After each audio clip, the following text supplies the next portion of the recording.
ദൈവനാമത്തിന് മഹത്വം. ദൈവവചന പഠനത്തിനായി നമുക്ക് വീണ്ടും ഒരുമിച്ച് കൂടി വരുവാൻ സ്വർഗത്തിലെ ദൈവം നമുക്ക് ലഭിച്ച അവസരത്തിനായിട്ട് ദൈവത്തിന് സ്തോത്രം ചെയ്യുന്നു. എബ്രായ ലേഖനം 13-ാം അധ്യായം 20-21 വാക്യങ്ങളെ അടിസ്ഥാനമാക്കി യഥാസ്ഥാനപ്പെടുക എന്നുള്ള തലക്കെട്ടിൽ ചില വിഷയങ്ങളാണ് നമ്മൾ കഴിഞ്ഞ ചില ക്ലാസ്സുകളിലായി ഒരുമിച്ച് ധ്യാനിച്ച് വരുന്നത്. തൻ്റെ ജനത്തിന് യഥാസ്ഥാനത്വം ആവശ്യമാണ് എന്ന് ദൈവവചനത്തിലൂടെ നമുക്ക് കണ്ടെത്തുവാൻ കഴിഞ്ഞ ഒരു സത്യമാണ്. എല്ലാവർക്കും എല്ലായ്പ്പോഴും ഒരുപക്ഷെ യഥാസ്ഥാനത്വത്തിന്റെ ആവശ്യമുണ്ടാകണം എന്നില്ല. ദൈവമാക്കിയ സ്ഥാനത്ത് തുടരുന്ന അനേക ദൈവദാസന്മാരുണ്ട് എന്നത് ഈ പഠനത്തിൽ നമ്മൾ വിസ്മരിക്കേണ്ട കാര്യമല്ല. ഏത് കാലത്തും അങ്ങനെയുള്ള അനേക വിശുദ്ധന്മാർ ദൈവമാക്കിയ സ്ഥാനത്ത് തുടർന്ന് പോന്നിട്ടുണ്ട്. എന്നാൽ ബഹുഭൂരിപക്ഷം വരുന്നതായ ദൈവജനത്തെയും നമ്മൾ നോക്കുമ്പോൾ പഴയ നിയമത്തിലും പുതിയ നിയമത്തിലും ഒക്കെയുള്ള ദൈവദാസന്മാരിലൂടെ ദൈവം തന്റെ ജനത്തിന് നൽകുന്ന ഉപദേശങ്ങളെ കുറിച്ച് നാം വായിക്കുകയും ധ്യാനിക്കുകയും ചെയ്യുമ്പോൾ ദൈവജനമെന്ന് വേർപെട്ടതായിരിക്കുന്ന അനേകം ആയിരക്കണക്കിന് വരുന്നതായ ആളുകളും യഥാസ്ഥാനത്തും ആവശ്യമായി വന്ന അവസ്ഥയിലാണ് അവർ ജീവിച്ചു പോന്നിരുന്നത് എന്നുള്ള യാഥാർത്ഥ്യം നമുക്ക് മനസ്സിലാക്കുവാനായിട്ട് കഴിയുന്ന ഒരു കാര്യമാണ്.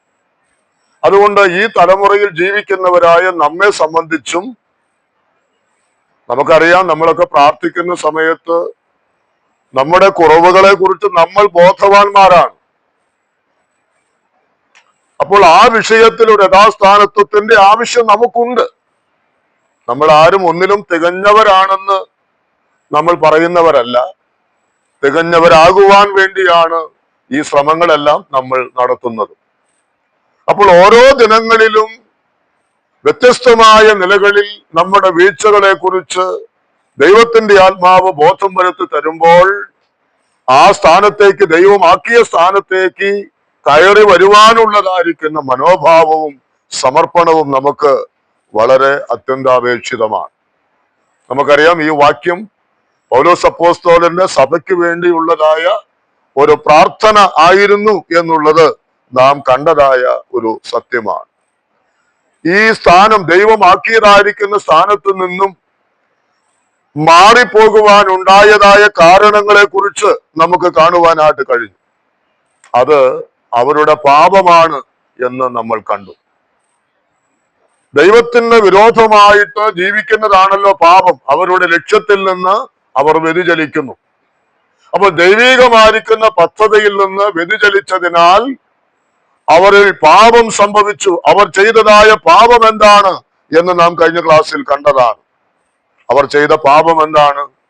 പിതാക്കന്മാരുടെ പ്രാർത്ഥനയിലൂടെ നാം ഓടിച്ച് കടന്നുപോയപ്പോൾ കണ്ട കാര്യം, ഞങ്ങൾ നിന്റെ വചനം കേട്ടനുസരിച്ചില്ല എന്നുള്ളതാണ് പ്രധാനമായിട്ടും ആ ജനം ചെയ്ത പാപമായിട്ട് ദാനിയേൽ പ്രവാചകനും അതുപോലെ നെഹമ്യാവും എസ്രയും ഒക്കെ തന്നെ പ്രാർത്ഥിച്ചത്, ഞങ്ങളും ഞങ്ങളുടെ പിതാക്കന്മാരും നിന്റെ വചനം കേട്ടനുസരിച്ചില്ല എന്നുള്ളതായ ആ പാപമാണ് അവർ ചെയ്തത് എന്ന് നമ്മൾ കാണുവാൻ തക്കവണ്ണം ഇടയായിട്ട് തീർന്നു. അപ്പോൾ കഴിഞ്ഞ ആഴ്ചയിൽ നമ്മൾ ഒരു 3-4 സംഭവങ്ങളാണ്, ഏതെല്ലാം കൽപ്പനകളാണ് അവർ ലംഘിച്ചത് എന്നതിന് ഉദാഹരണമായി നമ്മൾ തിരുവചനത്തിൽ നിന്നും ധ്യാനിക്കുവാൻ ഇടയായി. ആദമിനെ കുറിച്ച് നമ്മൾ കണ്ടു, കയ്യനെ കുറിച്ച് നമ്മൾ കണ്ടു, നോഹയുടെ കാലത്തുണ്ടായിരുന്ന ആളുകളെ കുറിച്ച് നമ്മൾ കണ്ടു, ഒരു ഗോപുരം പണിതതായിരിക്കുന്ന ആളുകളെ കുറിച്ചും നമ്മൾ കണ്ടു. അവർ ചെയ്തതായ പാപം എന്താണ് എന്നും അതിനാൽ അവർക്ക് സംഭവിച്ചതായ കാര്യങ്ങൾ എന്താണ് എന്നും നമുക്ക് കാണുവാൻ തക്കവണ്ണം ഇടയായി തീർന്നു. അതിന്റെ ഒടുവിൽ നാം ഇങ്ങനെ കണ്ടു, യഥാസ്ഥാനത്വത്തിന് ഒരവസരം പോലും ശേഷിക്കാതെ വണ്ണം അവർ നഷ്ടപ്പെട്ടു പോയി എന്നുള്ള ദുഃഖകരമായ അനുഭവവും നമുക്ക് കാണുവാനായിട്ട് കഴിഞ്ഞു. അപ്പോൾ അതിന്റെ തുടർമാനമായിട്ട് ചില കാര്യങ്ങൾ കൂടെ ഇന്ന് രാത്രിയിലും ചിന്തിക്കുവാൻ ദൈവത്തിന്റെ ആത്മാവ് നമ്മെ ധാരാളമായി സഹായിക്കുമാറാകട്ടെ. കഴിഞ്ഞ ആഴ്ചയിൽ പറഞ്ഞതായിരിക്കുന്ന ഒരു വാക്ക് ഞാൻ വീണ്ടും ആവർത്തിക്കുകയാണ്.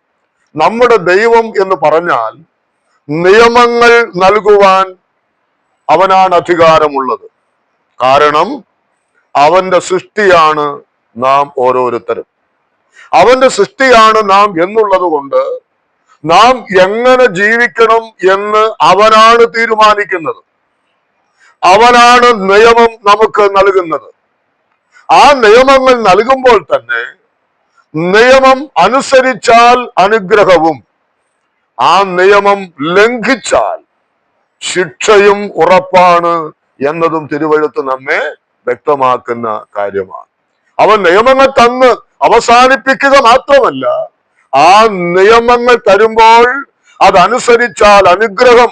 നാം അത് കഴിഞ്ഞ ആഴ്ചയിൽ കണ്ട ഒരു വാക്യമാണ്. അത് ഞാൻ നിങ്ങളുടെ മുൻപിൽ ജീവനും അനുഗ്രഹവും മരണവും ശാപവും നിങ്ങളുടെ മുൻപാകെ ഞാൻ വച്ചിരിക്കുന്നു. അപ്പോൾ അത് ദൈവം തന്റെ വചനം അനുസരിക്കുന്നവർക്കും അനുസരിക്കാതിരിക്കുന്നവർക്കും വെച്ചിട്ടുള്ള കാര്യമാണ്. അപ്പോൾ ഈ കാര്യം നമ്മെ ഭയപ്പെടുത്തേണ്ടത് വളരെ ആവശ്യമാണ്. നാം ദൈവത്തെ കോപിപ്പിച്ചാൽ, നാം ദൈവത്തെ വേദനിപ്പിച്ചാൽ ദൈവം തിരിച്ച് നമ്മെയും വേദനിപ്പിക്കും എന്ന കാര്യത്തിന് രണ്ട് പക്ഷമില്ല. അത് നാം ഗൗരവത്തോടെ ചിന്തിക്കുവാൻ ആവശ്യമുണ്ട്. ഇന്ന് ചില വേദഭാഗത്തേക്ക് നമുക്ക് കടന്നു വരാം. ആവർത്തന പുസ്തകത്തിലേക്ക് ഒന്ന് വരാം. ആവർത്തന പുസ്തകം നാം പഴയ നിയമത്തിൽ നിന്നുമാണ് ചില കാര്യങ്ങൾ ഇതുമായി ബന്ധപ്പെട്ട് ഇങ്ങനെ ധ്യാനിച്ചു വരുന്നത്. ആവർത്തന പുസ്തകം 4-ാം അധ്യായത്തിൽ അതിന്റെ 5-ാമത്തെ വാക്യം ഞാൻ ആദ്യമായിട്ട് വായിക്കുന്നു.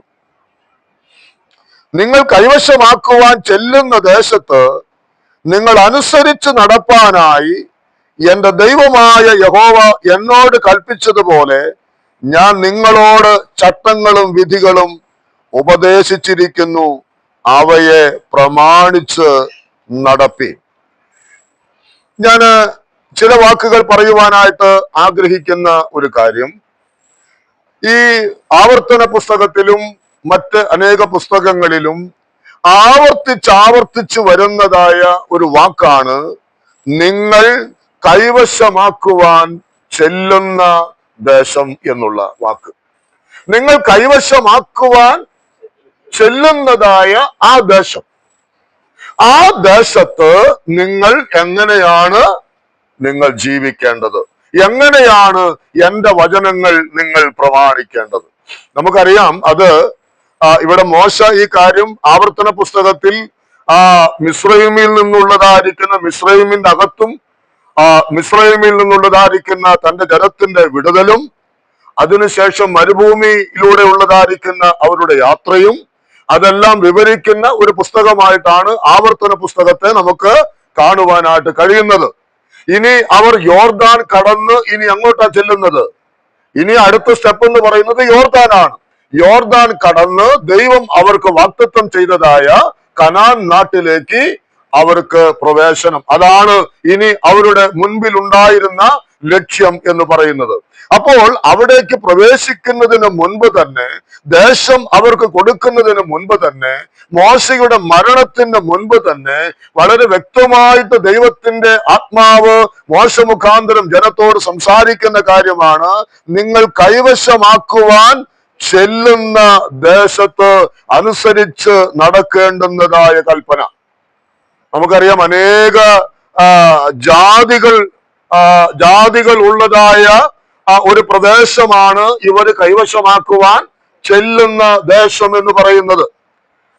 ഒരു കാലത്ത് നമുക്കറിയാം, ഈ ജാതികളൊക്കെ അതിന്റെ പുറപ്പാടുകൾ ഞാൻ അതിലേക്ക് വിശദീകരിക്കുന്നില്ല. ഉദാഹരണത്തിന് ലോത്തിന്റെ മക്കൾ തന്നെ നമുക്ക് എടുക്കാം. ലോത്തിന്റെ മക്കളുടെ ഉത്ഭവം നമുക്കറിയാം. എന്നതുപോലെ തന്നെയാണ് വ്യത്യസ്തമായ സമയങ്ങളിൽ ഓരോ ജാതികൾ രൂപപ്പെട്ടു വന്നത്. ആ ജാതികൾ രൂപപ്പെട്ടു വന്നതിന്റെ പിന്നിലെ കാര്യം എന്താണെന്ന് ചോദിച്ചാൽ, അവർ ദൈവത്തിന് വിരോധമായി ജീവിച്ചു, ദൈവത്തിന്റെ കൽപ്പനകളെ ലംഘിച്ചു എന്നതിനാലാണ് അവർ പിന്നത്തേതിൽ ദൈവത്തിന്റെ ശത്രുത്വമുള്ള ദൈവ മക്കളുടെ ശത്രുക്കളായി അവർ മാറുവാനുണ്ടായ കാരണം എന്ന് പറയുന്നത്, ഒരു കാലത്ത് അവർ ദൈവത്തിന്റെ വചനത്തോട് നിഷേധാത്മകമായ കാര്യം പുലർത്തി എന്നതിനാലാണ്. അത് പഠിക്കേണ്ട ഈ വിഷയത്തോടുള്ള ബന്ധത്തിൽ അത് നമുക്ക് ആവശ്യമില്ലാത്തതുകൊണ്ട് ഞാനത് വിശദീകരിക്കുന്നില്ല. എന്നാൽ നിങ്ങളുടെ ഹൃദയത്തിലേക്ക് ചിന്ത ഒന്ന് കടത്തി വിടുവാൻ വേണ്ടിയാണ്. അതായത് ഒരു കാലത്ത് വചനത്തെ അറിയാകുന്നവരെങ്കിലും വ്യത്യസ്തമായ കാരണങ്ങളാൽ ദൈവവചനം ലംഘിച്ചതിനാൽ ഇപ്പോൾ അവർ ദൈവമക്കൾക്കാരായി മാറിയിരിക്കുന്നു, ശത്രുക്കളായി മാറിയിരിക്കുന്നു. അങ്ങനെയുള്ളവരുടെ ഇടയിലേക്കാണ് നിങ്ങൾ കടന്നു ചെല്ലുന്നത്. കനാൻ നാട് എന്ന് പറഞ്ഞാൽ എല്ലാ ജാതികളെയും നീക്കം ചെയ്ത് ആരുമില്ലാത്തൊരു പ്രദേശമായിട്ടല്ല ദൈവം അവർക്ക് കൊടുക്കുവാനായിട്ട് തീരുമാനിച്ചത് എന്ന് നമുക്കറിയാം. അവിടെയുള്ളതായി ശത്രുക്കളെ എല്ലാം നിങ്ങൾ കീഴടക്കണം എന്നൊക്കെ നമ്മൾ വായിക്കുന്നുണ്ട്. ഞാൻ അതിലേക്കൊന്നും പോകുന്നില്ല. എന്നാൽ അവിടെ നമ്മൾ വായിക്കുന്നത് ഈ കാര്യങ്ങൾ, അതായത് ദൈവം തന്റെ ജനത്തിന് നൽകുന്നതായിരിക്കുന്ന പ്രമാണങ്ങൾ അവിടെ ഉണ്ടായിരുന്ന ജാതികൾക്ക് ബാധകമല്ല. പിന്നെ ആർക്കാണിത് ബാധകമായിരിക്കുന്നത്? അവിടെയുള്ള ദൈവത്തിന്റെ ജനത്തിനാണത് ബാധകം. ഈ യഥാസ്ഥാനത്തും ആർക്ക് വേണമെന്നാണ് നമ്മൾ പഠിക്കുന്നത്? ജാതികൾക്കാണോ? അല്ല, ഇത് നമുക്കാണ്. അപ്പൊ ദൈവം തന്റെ പ്രമാണത്തെ അവർക്ക് നൽകുന്നു. ആ പ്രമാണങ്ങൾ നിങ്ങൾ കൈവശമാക്കുവാൻ ചെല്ലുന്ന ദേശത്ത് നിങ്ങൾ പ്രമാണിക്കണം. അവിടെ ജാതികളുടെ വലിയൊരു നിര തന്നെയുണ്ട്. ഞാൻ നോക്കിയപ്പോൾ ഏതാണ്ട് 10ഓളം വരുന്ന ജാതികൾ, വ്യത്യസ്തമായിരിക്കുന്ന ജാതികൾ അവിടെ ഉണ്ട് എന്നുള്ളതാണ്. ആ ജാതികളുടെ നടുവിൽ പാർക്കുന്നതായ ദൈവത്തിന്റെ മക്കൾ എന്ത് ചെയ്യണം? ദൈവവചനം പ്രമാണിക്കുവാൻ അവർക്ക് വളരെ കടപ്പാടുണ്ട്, ഉത്തരവാദിത്വമുണ്ട് എന്നുള്ളതാണ് നാം മനസ്സിലാക്കേണ്ടത്. അത് ഈ കൈവശമാക്കുവാൻ ചെല്ലുന്ന ദേശം എന്നുള്ള 2-3 വാക്കുകൾ മാത്രം എഴുതുന്നവർക്ക് വേണ്ടി ആവർത്തന പുസ്തകത്തിന്റെ 4-14 വാക്യം, 6-ാം അധ്യായത്തിന്റെ 1, 7-ന്റെ 1, 11-ന്റെ 8. ആ 11-ന്റെ 8 മാത്രം ഞാനൊന്ന് വായിക്കുവാനായിട്ട് താല്പര്യപ്പെടുകയാണ്. 11-ാം അധ്യായത്തിന്റെ 8-ാമത്തെ വാക്യം. ആകയാൽ നിങ്ങൾ ബലപ്പെടുവാനും നിങ്ങൾ കൈവശമാക്കുവാൻ കടന്നു പോകുന്ന ദേശം പിടിച്ചടക്കുവാനും യഹോവ നിങ്ങളുടെ പിതാക്കന്മാർക്കും അവരുടെ സന്തതിക്കും കൊടുക്കുമെന്ന് അവരോട് സത്യം ചെയ്ത ദേശമായി പാലും തേനും ഒഴുകുന്ന ദേശത്ത് നിങ്ങൾ ദീർഘായുസോടിരിപ്പാനുമായി ഇന്ന് ഞാൻ നിങ്ങളോട് ആജ്ഞാപിക്കുന്ന കൽപ്പനകളൊക്കെയും പ്രമാണിച്ച് നടപ്പീൻ. അപ്പോൾ ആ കൈവശമാക്കുവാൻ കടന്നു പോകുന്നതായ ദേശം നിങ്ങൾ പിടിച്ചടക്കണം. അത് പിതാക്കന്മാർക്ക് ദൈവം നൽകിയ വാഗ്ദത്തമാണ്. അവിടെ നിങ്ങൾ ദീർഘായുസോടിരിക്കുവാൻ നിങ്ങൾ എന്താ ചെയ്യേണ്ടത്? എന്റെ വചനങ്ങൾ നിങ്ങൾ പ്രമാണിക്കണം. ഇന്നത്തെ കോണ്ടസ്റ്റിലേക്ക് നമ്മൾ വന്നാൽ നമ്മെ ദൈവം എവിടെയാണ് ആക്കി വെച്ചിട്ടുള്ളത്? തന്റെ സഭയിൽ ദൈവം നമ്മെ ആക്കി വെച്ചിരിക്കുന്നു. നാം പാർക്കുന്ന ഇടം എന്ന് പറയുന്നത് എവിടെയാണ്? ഈ ജാതികളുടെ മധ്യത്തിലാണ്, അല്ലെ? ഈ ജാതികളുടെ നടുവിലാണ് ദൈവം നമ്മെ ആക്കി വെച്ചിട്ടുള്ളത്. ഈ ജാതികളുടെ നടുവിൽ നാം പാർക്കുമ്പോൾ ദൈവം നമുക്ക് വലിയൊരു പ്രത്യാശയാണ് തന്നിട്ടുള്ളത്. ആ പ്രത്യാശയിൽ ഭംഗം കൂടാതെ ജീവിക്കുവാൻ നമുക്ക് കഴിയണമെങ്കിൽ നമ്മുടെ സഭാജീവിതത്തിൽ, വർഷം പ്രാർത്ഥനയിൽ ഓർത്തതുപോലെ, സഭാജീവിതത്തിൽ അവന്റെ കൽപ്പനകൾ നമ്മൾ പ്രമാണിക്കുവാൻ ബാധ്യതയുള്ളവർ തന്നെയാണ്. അത്രയും പറഞ്ഞ് ഞാൻ മുൻപോട്ട് പോകട്ടെ. 4-ാം അധ്യായത്തിന്റെ ആവർത്തന പുസ്തകം 4-ാം അധ്യായത്തിന്റെ 6-ാമത്തെ വാക്യത്തിലേക്ക് വരുമ്പോ അവിടെ ഒരു പ്രത്യേക കാര്യം, ഈ ജാതികളുടെ മധ്യത്തിലായിരിക്കുമ്പോൾ ദൈവത്തിന്റെ കൽപ്പനകൾ പ്രമാണിക്കേണ്ടതിന്റെ ആവശ്യകതയെ കുറിച്ച് പറയുമ്പോൾ ഒരു വാക്ക് അവിടെ വായിക്കുന്നത്, അവയെ പ്രമാണിച്ചു നടപ്പീൻ, ഇതു തന്നെയല്ലോ ജാതികളുടെ ദൃഷ്ടിയിൽ നിങ്ങളുടെ ജ്ഞാനവും വിവേകവും ആയിരിക്കുന്നത്. ആ വാക്ക് ശ്രദ്ധിച്ചോ? ഈ ദൈവത്തിന്റെ വചനം നിങ്ങൾ പ്രമാണിച്ചു നടക്കുന്നതാണ് ജാതികളുടെ ദൃഷ്ടിയിൽ എന്തായിരിക്കുന്നത്? ജ്ഞാനവും വിവേകവും ആയിരിക്കുന്നത് എന്ന് പറഞ്ഞാൽ, ദൈവത്തിന്റെ വചനം നാം എത്രത്തോളം പ്രമാണിക്കുമോ അത്രത്തോളം ജാതികൾ നമ്മെ കുറിച്ച് പറയുന്ന വാക്കാണെന്ത്? ഇവർ ജ്ഞാനമുള്ളവരാണ്, ഇവർ വിവേകമുള്ളവരാണ്. നാം സങ്കീർത്തനത്തിൽ വായിക്കുന്നു, അതേ സദൃശവാക്യങ്ങൾ നാം വായിക്കുന്നുണ്ടല്ലോ, യഹോവ ഭക്തിയാണ് ജ്ഞാനത്തിന്റെ ആരംഭം. അപ്പോൾ ദൈവത്തിൻ്റെതായ കാര്യങ്ങൾ അറിഞ്ഞ് ദൈവകൽപ്പനകളെ മനസ്സിലാക്കി അവയെ അനുസരിച്ച് ജീവിക്കുന്നവരാണ് ഈ ജനം എന്നുള്ളത് ജാതികൾ പറയണമെങ്കിൽ നമ്മിൽ എന്നുണ്ടാകണം. നാം ഈ വചനം പ്രമാണിക്കുന്നവരായിട്ട് മാറും. അവിടെയാണ് വേർപാടിന്റെ ഉപദേശം കടന്നു വരുന്നത്. നാം എത്രത്തോളം വ്യത്യസ്തരായിട്ട് ജീവിക്കണം എന്നുള്ളത് ജാതികൾ തന്നെ നമ്മെ എന്ത് ചെയ്യും? അത് ഓർമ്മപ്പെടുത്തും. ചിലപ്പോഴെങ്കിലും നമ്മോട് ചോദിക്കാറില്ലേ, ഇത് നിങ്ങൾക്ക് യോഗ്യമാണോ? ഇത് നിങ്ങൾക്ക് പാടുള്ള കാര്യമാണോ? ഇങ്ങനെയാണോ ജീവിക്കേണ്ടതെന്ന് ജാതികൾ നമ്മെ നോക്കി പറയുന്നു. കാരണം എന്താണ്? അവർക്ക് പോലും അറിയാം നമ്മൾ ആരാണെന്ന്. പക്ഷെ നമുക്കറിയില്ല ആര് നമ്മൾ ആരാണെന്ന്. നമുക്ക് ഈ ജാതികളോട് കൂടെ നടക്കാനും അവരുടെ മാതൃക അംഗീകരിക്കാനും അവരുടെ ഇഷ്ടം ജീവിക്കാനും ഒക്കെയാണ് നമുക്ക് താല്പര്യം. എന്നാൽ അങ്ങനെ വ്യത്യസ്തമായി എന്തെങ്കിലുമൊക്കെ കാര്യങ്ങൾ ചെയ്യുമ്പോൾ നമ്മുടെ വസ്ത്രധാരണത്തിലോ നമ്മുടെ സംസാരങ്ങളിലോ നമ്മുടെ കൊടുക്കൽ വാങ്ങലുകളിലോ എന്തെങ്കിലുമൊക്കെ ക്രമക്കേടുകൾ ജാതികളായവർ കണ്ടാൽ അവർ ഉടനെ ചോദിക്കും, ഇത് നിങ്ങൾക്ക് ഇത് യോഗ്യമാണോ? അപ്പോൾ നാം വളരെ വ്യക്തമാക്കണം. നമുക്ക് ഇവിടെ പറയുകയാണ്, നിങ്ങൾ ജ്ഞാനമുള്ളവരാണ്, വിവേകമുള്ളവരാണ് എന്നറിയുന്നത് ഈ ലോകത്തിലെ വിദ്യാഭ്യാസം ഉണ്ടായതുകൊണ്ടൊന്നുമല്ല, ഇവിടെ പണമുള്ളതിന്റെ അടിസ്ഥാനത്തിലൊന്നുമല്ല, മാന്യത വേറെ ഭൗതികമായ മാന്യതയുടെ പേരിലുമല്ല. പിന്നെ എന്തിന്റെ പേരിലാണ്?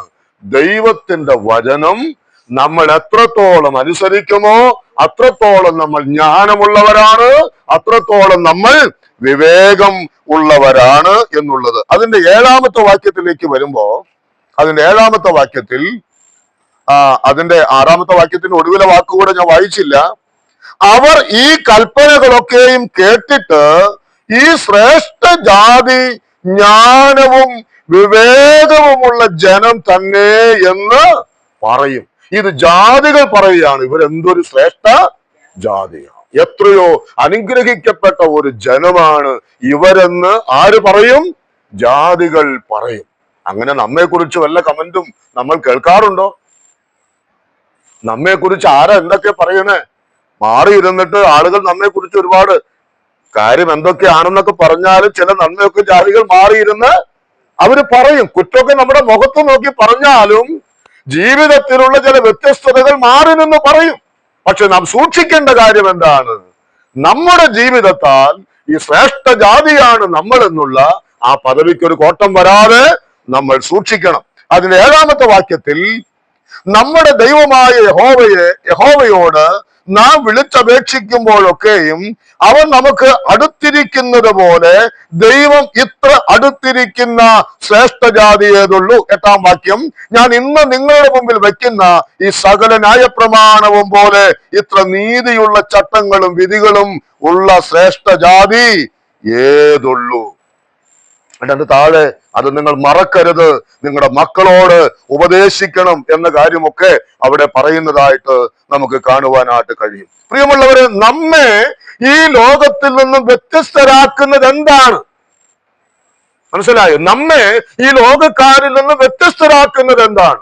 നാം കണ്ടു, അവന്റെ വചനം പ്രമാണിക്കുമ്പോൾ ജാതികൾ നമ്മെ കുറിച്ച് എന്ത് പറയും? ഇവരാണ് ജ്ഞാനവും വിവേകവുമുള്ള ശ്രേഷ്ഠ ജാതി. മറ്റൊന്ന് അവിടെ വായിക്കുന്നത്, നാം പ്രാർത്ഥിക്കുമ്പോൾ നമ്മുടെ ദൈവം പ്രാർത്ഥന കേൾക്കുന്നവനും അത് നമ്മോട് ഇത്ര അടുത്തിരിക്കുന്നവനും, ദൈവം ഇത്രത്തോളം അടുത്തിരിക്കുന്ന ഒരു ജാതി വേറെ ഉണ്ടോ? ഒന്ന് നിങ്ങൾ തന്നെ പറയൂ, ഇങ്ങനെ ഒരു ദൈവം വേറെ ഉണ്ടോ? ഞാൻ അതിന്റെ വിശദാംശങ്ങളിലേക്ക് വരുമ്പോൾ നമുക്ക് കുറച്ചുകൂടെ കാര്യങ്ങൾ മനസ്സിലാകും. ഈ ദൈവത്തിന്റെ കൽപ്പനകളെ എന്തുകൊണ്ട് നമ്മൾ പ്രമാണിക്കണം? വെറുതെ അങ്ങ് പറയുകയാണോ? ഈ ദൈവം ആരാണ്? അവനെ കുറിച്ച് നാം വായിക്കുന്നത്, ഇത്ര അടുത്തിരിക്കുന്ന ഒരു ദൈവം,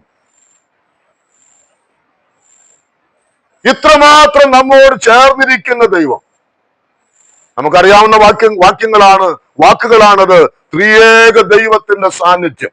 യോഹന്നാന്റെ സുവിശേഷത്തിൽ നാം മാലികമുറി പ്രഭാഷണം പഠിച്ചപ്പോൾ അതിലൊരു വാക്ക് ഇങ്ങനെ ഉണ്ടല്ലോ, എന്റെ വചനം പ്രമാണിക്കുന്നവരോട് കൂടെ ഞങ്ങൾ വന്ന് വാസം ചെയ്യുമെന്നാണ്. എന്താ അതിന്റെ അർത്ഥം?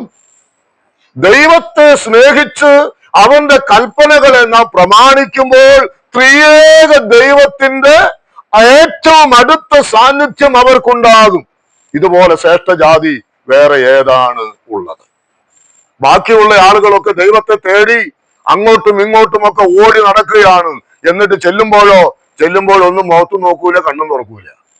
പക്ഷെ നമ്മുടെ ദൈവത്തിന്റെ മാത്രം പ്രത്യേകത, ജീവനുള്ള ദൈവത്തിന്റെ മാത്രം പ്രത്യേകത എന്താണ്? അവൻ നമ്മോട് അടുത്തിരിക്കുന്ന ജാതിയാണ്. മാത്രമല്ല, ആ അടുത്തിരിക്കുന്ന ജാതിയുടെ മറ്റൊരു ശ്രേഷ്ഠത അതിന്റെ 8-ാം വാക്യത്തിലും നമ്മൾ വായിച്ചതുപോലെ, സകല ന്യായപ്രമാണവും പോലെ ഇത്ര നീതിയുള്ള ചട്ടങ്ങളും വിധികളുമുള്ള ശ്രേഷ്ഠജാതി. എന്താണ് ആ പ്രമാണത്തിന്റെ പ്രത്യേകത? നീതിയുള്ള ചട്ടങ്ങളും പ്രമാണങ്ങളും. ദൈവസഭയ്ക്ക് ദൈവം നൽകിയിരിക്കുന്ന ചട്ടത്തിന്റെ പ്രത്യേകത, നിയമത്തിന്റെ പ്രത്യേകത എന്താണ്? അത് നീതിയുള്ളതാണ്, ശരിയായതാണ്, തെറ്റില്ലാത്തതാണ്. ആർക്കും ദൈവത്തിന്റെ പ്രമാണം ഇതെന്ത് പ്രമാണമാണെന്ന് ചോദിക്കാൻ അവകാശമില്ല. കാരണം ദൈവത്തിന്റെ കൽപ്പനകൾ നീതിയുള്ളതാണ്. അതുകൊണ്ടാണ് നമ്മെ ശ്രേഷ്ഠരാക്കുന്നത്, നമ്മെ വ്യത്യസ്തരാക്കുന്നത്. ആ വ്യത്യസ്തത ഉള്ളത് കൊണ്ട് തന്നെയാണ് ദൈവമക്കളെ നമ്മൾ ദൈവത്തിന്റെ വചനങ്ങൾ പ്രമാണിക്കേണ്ടവരാണ് എന്നുള്ള ആ വലിയ ബോധ്യം നമുക്ക് ഉണ്ടാകേണ്ടത്. മറ്റൊരു ചിന്ത, ഈ ആവർത്തന പുസ്തകം തന്നെ 5-ാം അധ്യായത്തിന്റെ 7 മുതൽ, ആവർത്തന പുസ്തകം 5-ാം അധ്യായത്തിലേക്ക് വരുമ്പോ അതിന്റെ 7 മുതൽ 21 വരെയുള്ളതായ വാക്യങ്ങൾ വായിക്കുമ്പോ 10 കൽപ്പനകളെ കുറിച്ചുള്ള വിശദീകരണമാണ്.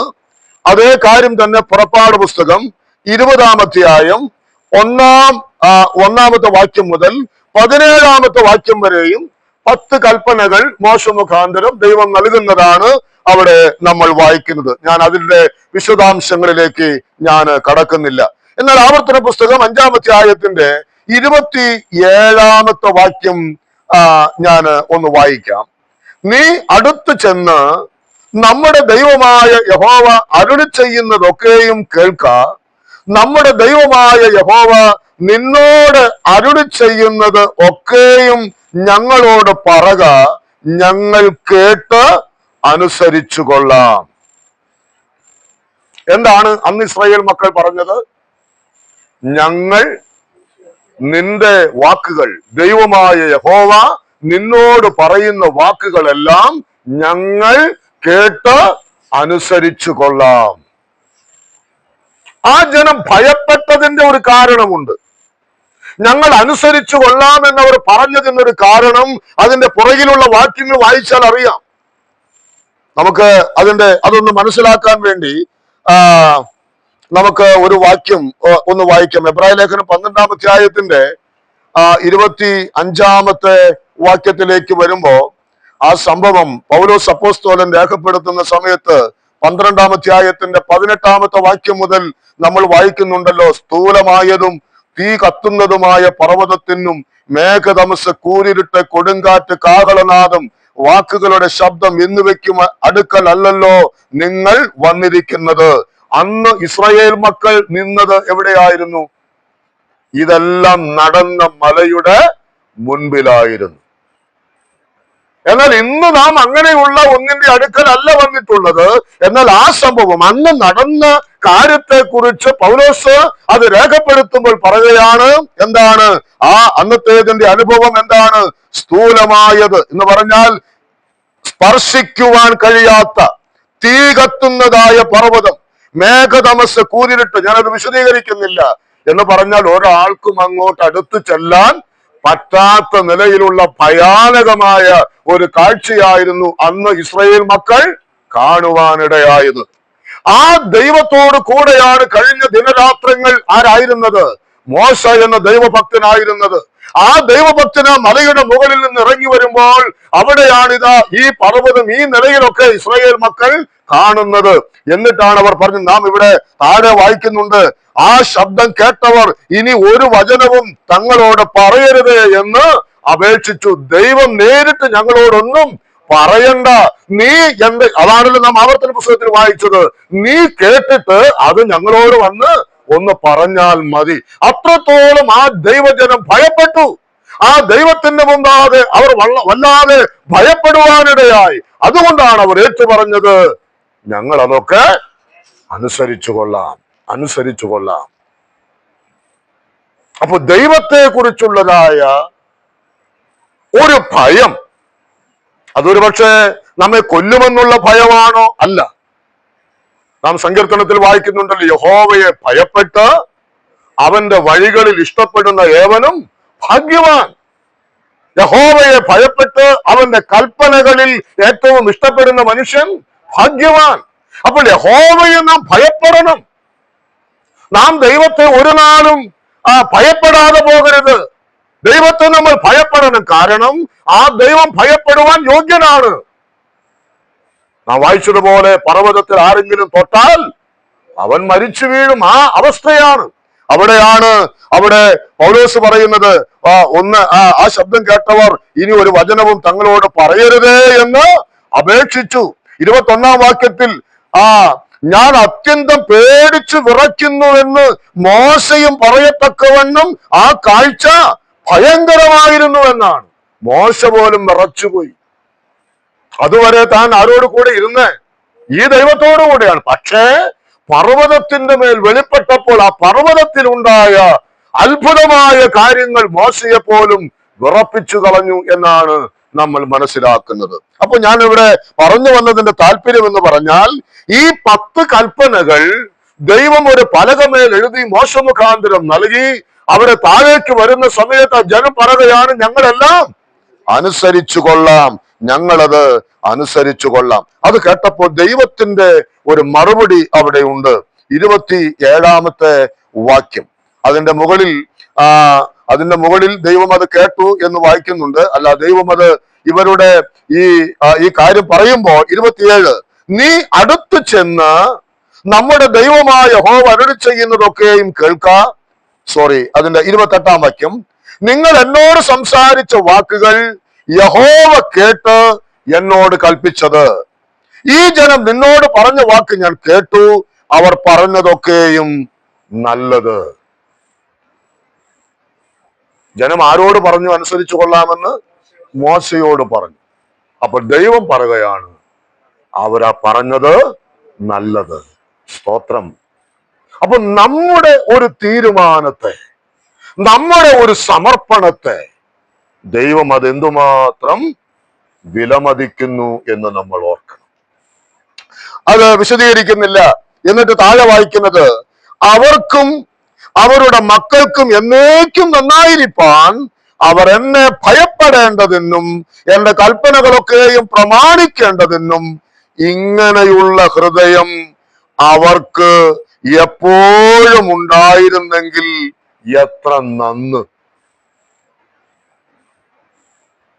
ഒരാരംഭശൂരത്വമായിട്ടൊരു തീരുമാനമല്ല ഈ കാര്യം. ഈ പ്രമാണം അവരും അവരുടെ മക്കളും അത് വിട്ടുകളയാതെ അനുസരിച്ചിരുന്നു എങ്കിൽ എത്ര നന്ന്. നിങ്ങളുടെ തീരുമാനം നല്ലതാണ്, പക്ഷേ ആ തീരുമാനം എന്നുവരെ നിലനിൽക്കണം. ഇന്നത്തെ നമ്മുടെ കോണ്ടെക്സ്റ്റിൽ നാം തിമോത്തിയോസിന് ലേഖനം പഠിച്ചപ്പോൾ പൗലോസ് തിമോത്തിയോസിനോട് പറഞ്ഞതുപോലെ, നീ ഇതൊക്കെയും കർത്താവായ യേശുക്രിസ്തുവിന്റെ പ്രത്യക്ഷത വരെ കാത്തുകൊള്ളണം. ഇന്ന് ക്ലാസ് കേട്ടു, ഒരു ദൈവഭയമൊക്കെ ഉണ്ടായി. എന്റെ കർത്താവേ, അങ്ങ് എന്തു പറഞ്ഞാലും ഞാൻ അനുസരിച്ചു കൊള്ളാം. ഇവിടെ നിന്ന് മാറിപ്പോകുമ്പോൾ എന്താണോ തീരുമാനമെടുത്തത് അത് മറന്നു കളയാൻ വേണ്ടിയിട്ടല്ല. എപ്പോൾ വരെ? കർത്താവിന്റെ പ്രത്യക്ഷത വരെ ഈ വചനം പ്രമാണിക്കുവാൻ നമുക്ക് കടപ്പാടുണ്ട്. അതാണ് ദൈവം പറഞ്ഞത്. അങ്ങനെ ഉണ്ടായിരുന്നെങ്കിൽ അത് എത്ര നല്ലത് അല്ലെ. നേരത്തെ പറഞ്ഞത് ജനത്തോട് പറഞ്ഞു, അവരങ്ങനെ തീരുമാനിച്ചത് നല്ലതാണ്. എന്നാൽ ഇത് മരണം വരെ അവർ കൊണ്ടുവന്നിരുന്നെങ്കിൽ, അത് നടന്നിരുന്നെങ്കിൽ, അങ്ങനെ അവർ പ്രമാണിച്ചിരുന്നെങ്കിൽ എത്രയോ നല്ലതായിരുന്നു. എന്തുകൊണ്ട് നമ്മൾ കർത്താവിന്റെ വചനം അനുസരിക്കണം? അത് ദൈവത്തിന്റെ കൽപ്പന തന്നെയാണ്. ആ ദൈവം ആരാണ്? അതിന്റെ മഹത്വം നമ്മൾ കണ്ടു. അതുകൊണ്ട് നാം എബ്രായ ലേഖനം 12-ാം അധ്യായത്തിന്റെ 25-ാമത്തെ വാക്യത്തിൽ നമ്മൾ വായിക്കുന്നത്, അരുളി ചെയ്യുന്നവനെ നിരസിക്കാതിരിക്കുവാൻ നോക്കുവിൻ. ആരാണോ അരുളി ചെയ്തത്, അരുളി ചെയ്തവനെ നിരസിക്കണ്ട. അത് നല്ലതല്ല, അത് നല്ലതല്ല.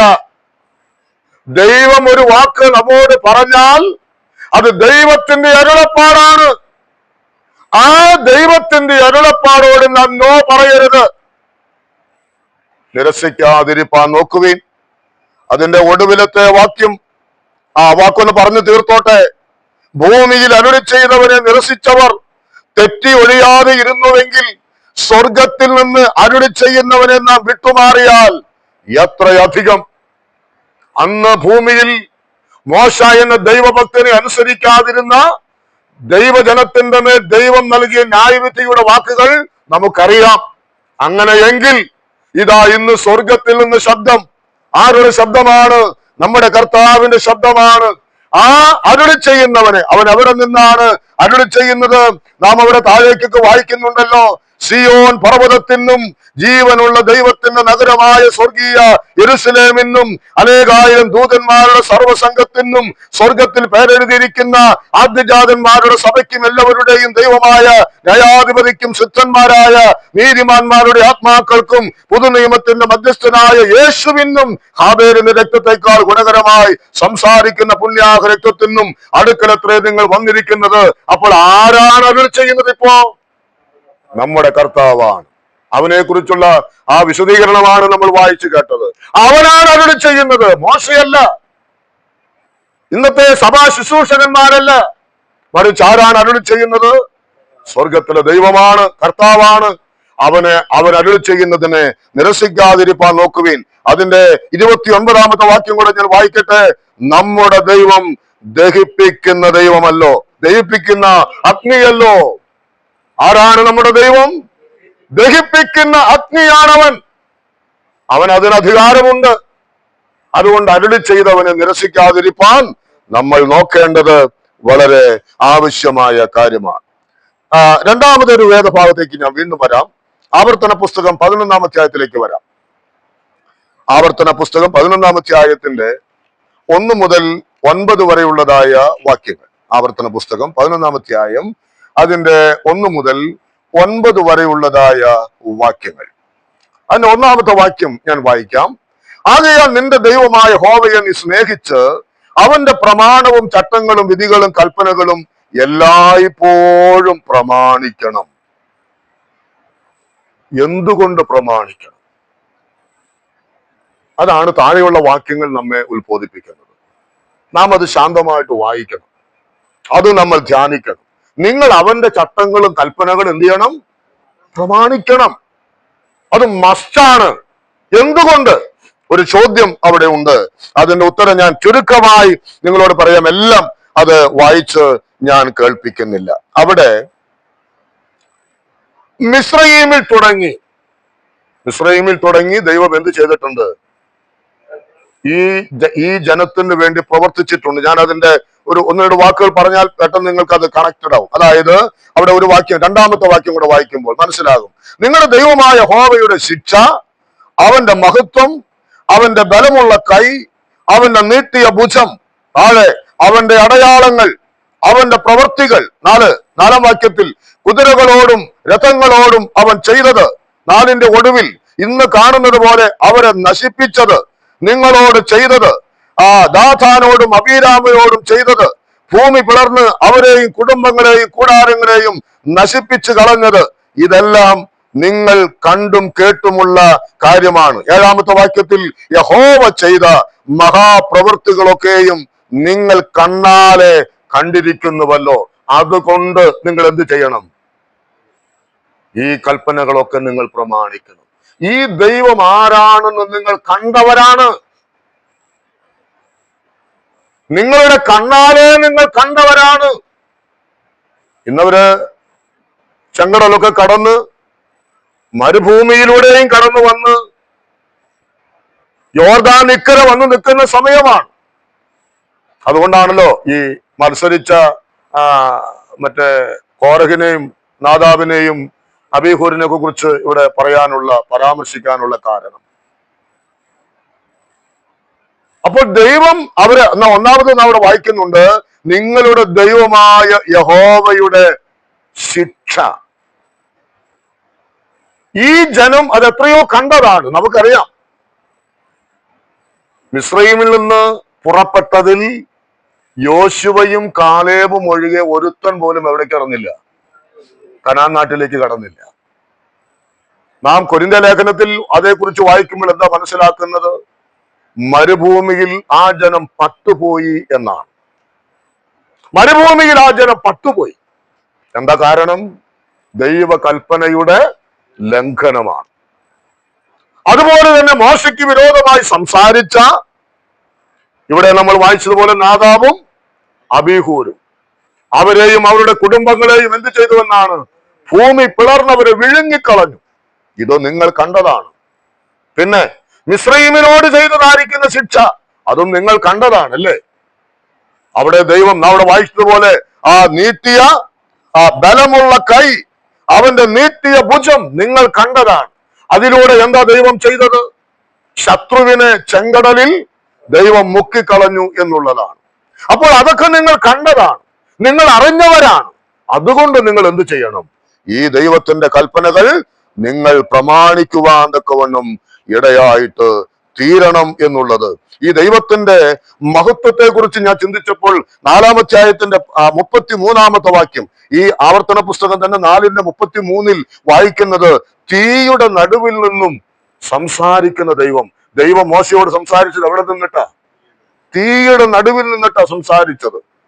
ആ ദൈവത്തിന്റെ നാം വായിക്കുന്നുണ്ട്, രാത്രി അഗ്നിസ്തംഭവും പകല് മേഘസ്തംഭവും. അതെന്താണ് കാണിക്കുന്നത്? ദൈവത്തിന്റെ മഹത്വമാണ് അല്ലെ? അവർക്ക് മുൻപടയായിട്ടും പിൻപടയായിട്ടും ഈ ദൈവം നിന്നു എന്ന് പറയുമ്പോൾ അത് ദൈവത്തിന്റെ മഹത്വമാണ്. മാത്രമല്ല, ഒരു കാറ്റിങ്ങോട്ട് അടിച്ചപ്പോൾ അവർക്ക് വേണ്ടി കാടപ്പക്ഷികളെ ധാരാളമായിട്ട് നൽകിയ ദൈവം, മരുഭൂമിയിൽ അവരെ നീണ്ട വർഷങ്ങൾ പോറ്റിയ ദൈവം. നമ്മളിതൊക്കെ വായിച്ചാൽ അത്ഭുതപ്പെടും.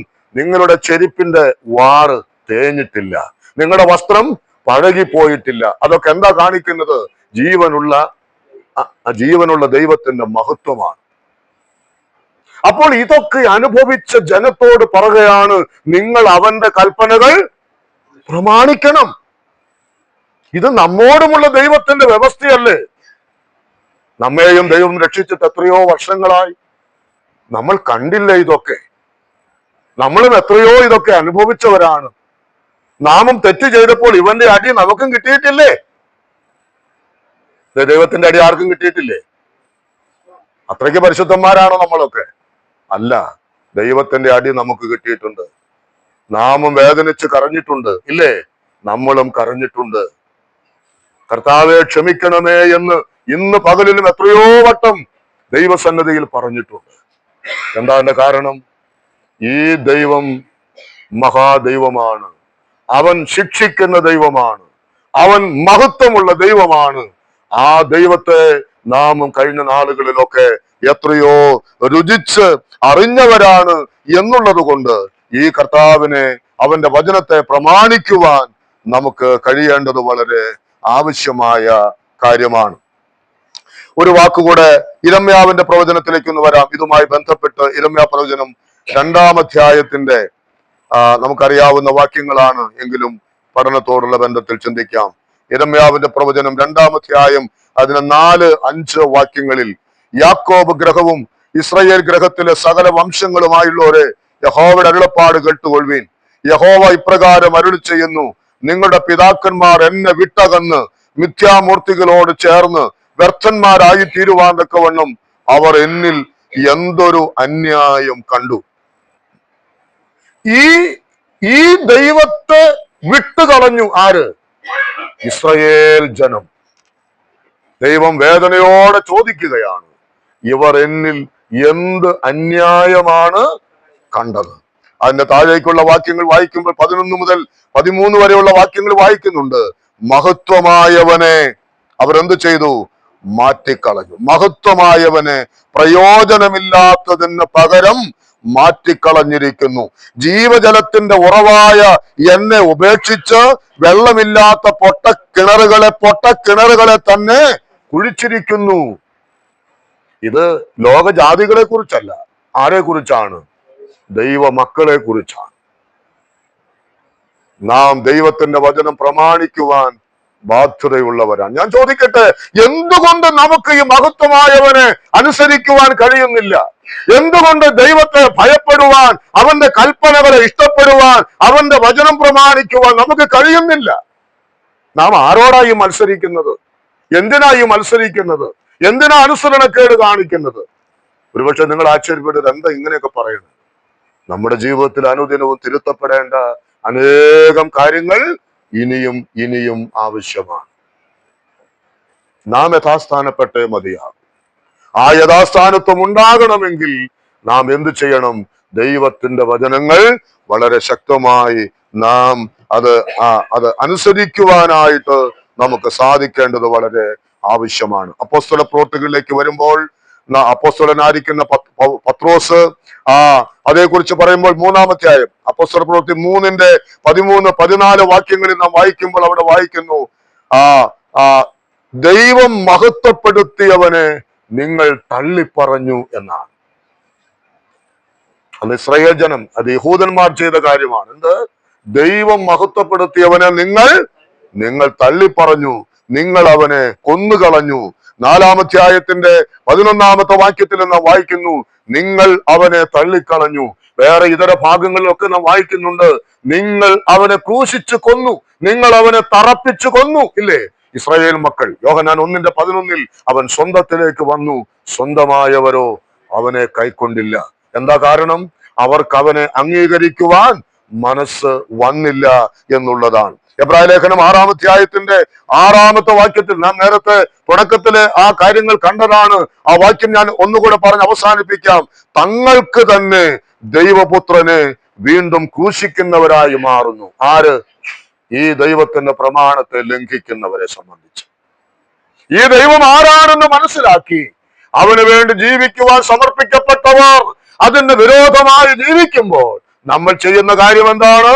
ഈ ദൈവത്തിന്റെ പുത്രനെ വീണ്ടും ക്രൂശിക്കുക. മഹത്വമായവനെ നാം തള്ളിപ്പറയുകയാണ്. യഹോവ ചോദിക്കുകയാണ്, എന്നെ തള്ളിക്കളയാൻ എന്നിൽ എന്താണ് ഒരന്യായം നിങ്ങൾ കണ്ടത്? എന്ത് കുറ്റമാണ് എന്നിൽ നിങ്ങൾ കാണുവാൻ ഇടയായി? ഞാൻ ഇന്ന് ഇവിടെ നിർത്താം. ഇനിയുമുണ്ട് ബാക്കി കാര്യങ്ങൾ നമുക്ക് പിന്നാലെ ചിന്തിക്കുവാൻ, പഠിക്കുവാൻ. ദൈവം നമ്മെ സഹായിക്കട്ടെ. നമ്മെ പോലെ ശ്രേഷ്ഠജാതി വേറെ ആരുമില്ല. നമ്മുടെ ദൈവത്തെ പോലെ ശ്രേഷ്ഠനായ ഒരു ദൈവവും വേറെയില്ല. അതുകൊണ്ട് അവന്റെ വചനങ്ങൾ പ്രമാണിക്കുവാൻ നാം കടപ്പെട്ടവരാണ്. അവന്റെ പ്രമാണങ്ങളോട് നോ പറയരുത്. മോശയോട് ജനം പറഞ്ഞതുപോലെ നമുക്കും ഇന്ന് രാത്രിയിൽ പറയാം, ഞങ്ങൾ അനുസരിച്ചു കൊള്ളാം. ദൈവം അതിന് മറുപടി പറഞ്ഞു, അത് നല്ലതാണ്. അവരും അവരുടെ മക്കളും തലമുറയായി അത് അനുസരിച്ചിരുന്നുവെങ്കിൽ എത്രയോ നന്ന്. ആ വാക്കുകൾ ഇന്ന് രാത്രി നമ്മെയും ദൈവം കേൾപ്പിച്ചു. നാമും നമ്മുടെ മക്കളും തലമുറകൾ ഈ കർത്താവിനെ അനുസരിച്ച് അവന് വേണ്ടി ജീവിക്കുന്നതായ അനുഭവം, ദൈവത്തിന് നമ്മെ പ്രയോജനപ്പെടുത്താൻ കഴിയുന്ന ആത്മീക അനുഭവത്തിലേക്ക് വരുവാൻ നമ്മെ ഈ രാത്രിയിൽ സമർപ്പിക്കാം. എവിടെയാണോ ലംഘനമുള്ളത് അത് കർത്താവിനോട് ഏറ്റു പറയാം, ക്ഷമ ചോദിക്കാം, നിരപ്പ് പ്രാപിക്കാം. കർത്താവ് അതിനായിട്ട് നമ്മെ സഹായിക്കും.